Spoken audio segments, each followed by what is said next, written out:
ആയുധങ്ങളുടെ പേരുകൾ നമ്മൾ കേൾക്കുന്നുണ്ട്. അതിലൊന്നാണ് ബങ്കർ ബസ്റ്റർ ബോംബ്. ഹിസ്ബുള്ള തലവനെ വധിക്കാൻ ഇസ്രായേൽ ഉപയോഗിച്ചത് അമേരിക്ക കൊടുത്ത ബങ്കർ ബസ്റ്റർ ബോംബുകളാണ്.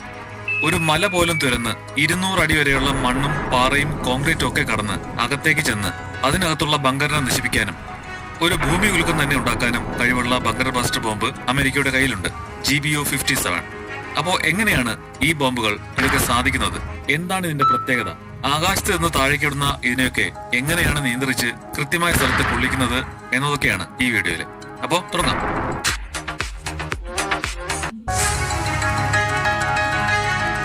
സാധാരണ ബോംബും മിസൈലും ഒക്കെ വീഴുന്നിടത്ത് തന്നെ പൊട്ടിത്തെറിക്കുന്നതാണ്.